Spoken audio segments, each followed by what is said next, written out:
My deaf girlfriend got a hearing assist dog, but the dog keeps alerting her to sounds that aren't there. My girlfriend Anaya had to wait nearly a year before finally getting matched with an energetic black lab named Trixie, but there were problems with our specially trained hearing dog from the get-go. How a hearing assist dog is supposed to work: someone knocks at the front door, and the dog informs the owner, in this case, my girlfriend Anaya, by nudging her wet nose into her owner's leg. What? Anaya asks, spreading her hands. Where? Then the clever dog leads her to the source of the sound. Properly trained, a good hearing dog can alert its owner to the microwave, oven timer, doorbell, smoke alarm, any sound she's trained to recognize. Trixie the black lab, we were assured, was one of the brightest dogs to ever come out of her training program. But she was a little too bright, because she developed an unusual habit, alerting to sounds before they happened. The first time, I was sitting on the sofa typing on my laptop when Trixie's head came up, ears perked, telltale signs of an impending alert.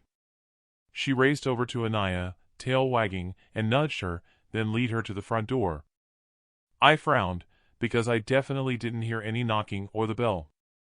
Anaya dutifully looked out the peephole and then turned to Trixie and scolded, "No." She walked back to me and sighed. False alert. She gave me one this morning while you were in the shower, too. False alerts can be a problem with hearing dogs, alerting to sounds that just aren't there, hoping to get treats. But Trixie just stood by the door and whined, stubbornly, as if insisting she was a good dog who'd done her job.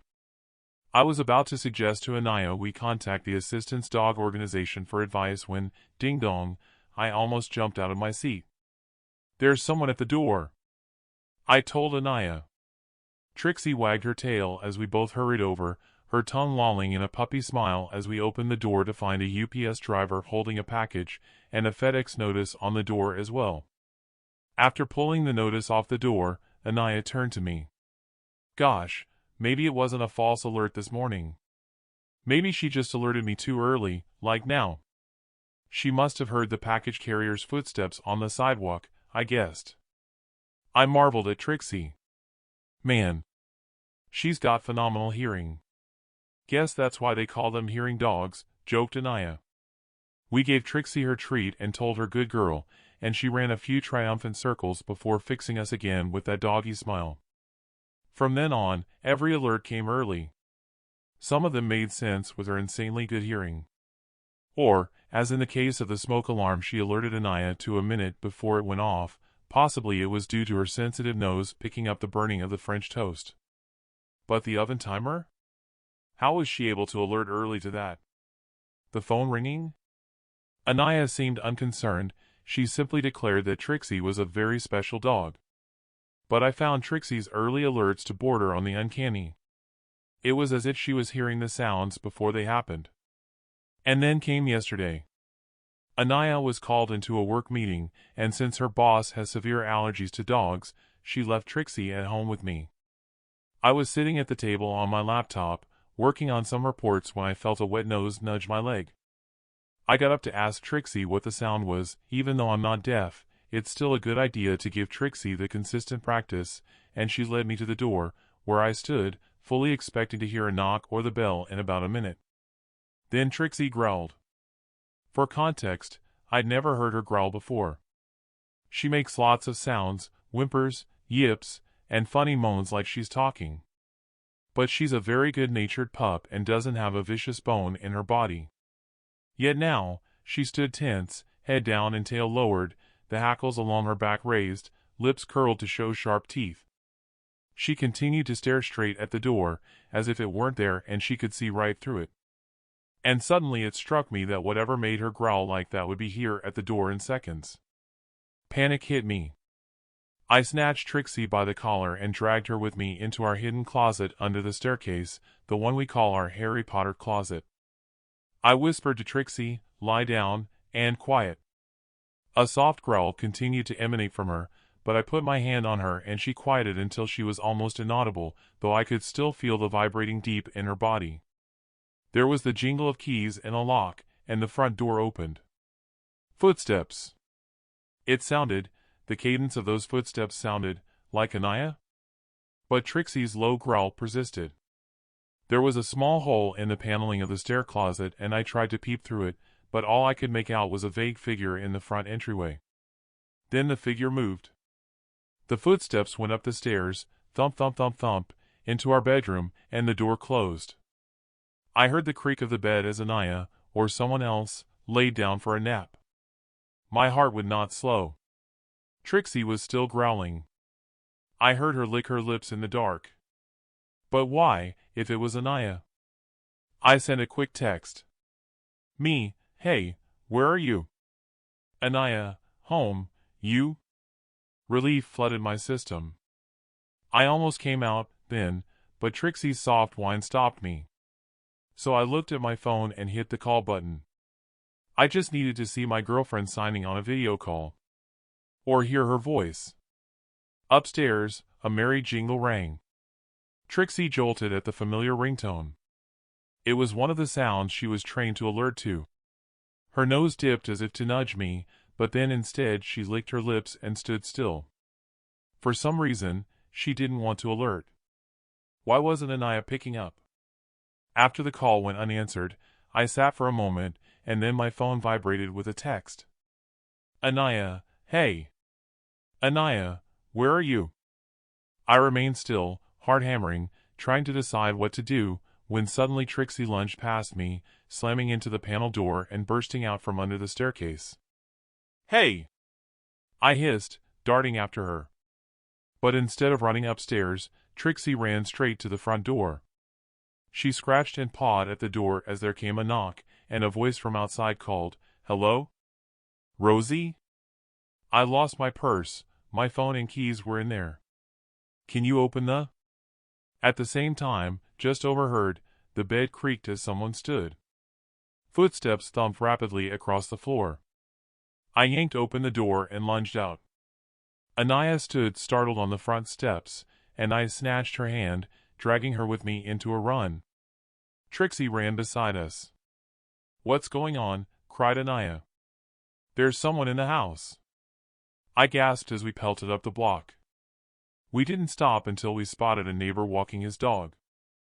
I fumbled with my phone and called the police and told them, frantic, out of breath, that someone was in our house, a stranger, with a key, in the upstairs bedroom. I signed as I spoke, and Anaya's eyes on me widened. Police arrived in a few minutes. But when we went back inside and searched upstairs and down, we found no trace of any intruder. Just Anaya's phone left by the bed. It had no one's fingerprints but her own. Nor had we seen anyone leave the house after our escape. We're staying with my parents now. We're still not sure who was in the house. After the whole strange incident, we're not taking any chances by going back. To be honest, I haven't really fully processed it all yet. I still don't understand how Trixie does those early alerts either, but all that matters is that thank God nothing terrible happened that day. Or should I say thank dog. My roommate Hunter and I loved randonauting.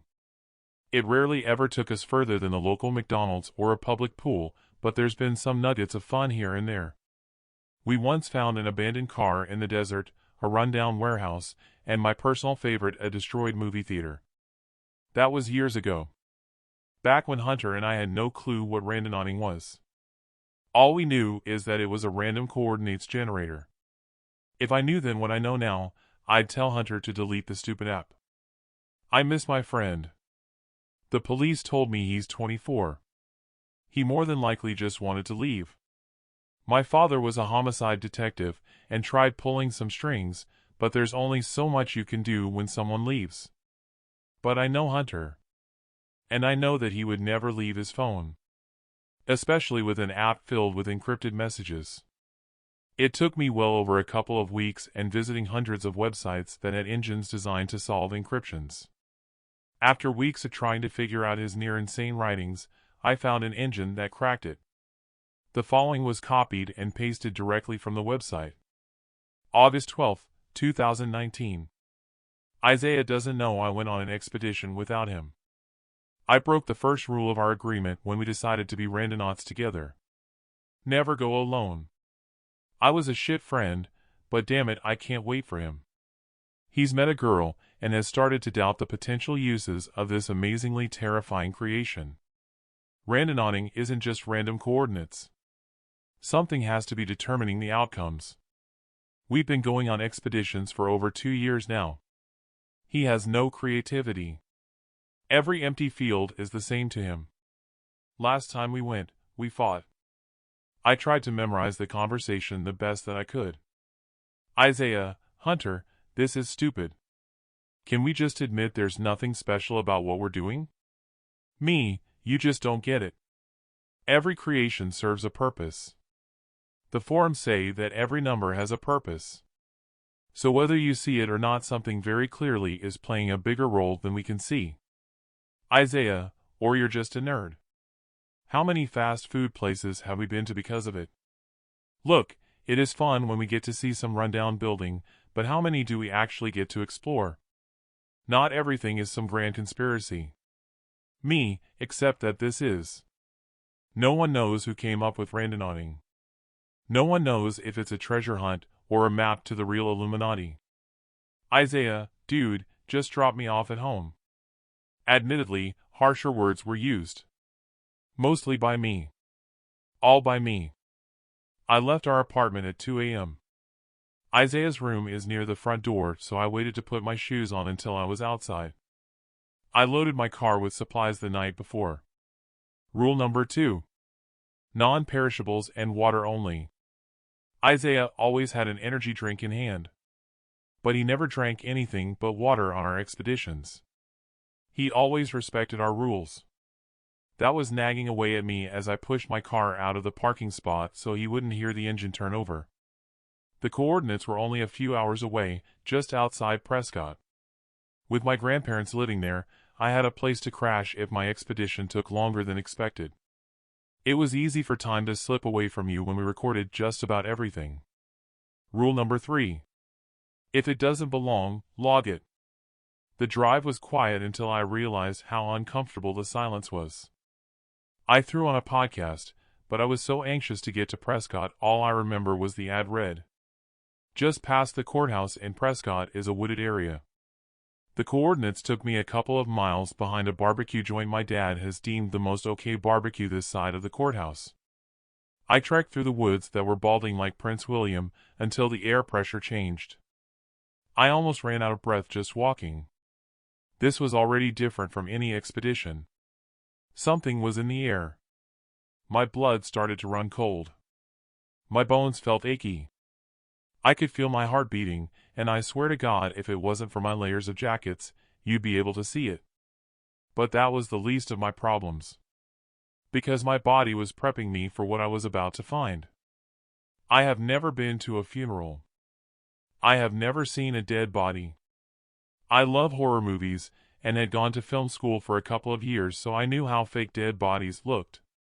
The smell hit me before I saw it. Isaiah's father was a cop and loved to tell us the story of the time he found a serial killer's dumping ground. You'll know the smell before you know there's a body. My heart sank. Was I about to find a body? And I wish I did. I wish it was just a corpse. It wasn't just any body. Past the dried blood and twisted limbs, I could see the face that belonged to the corpse. It was mine.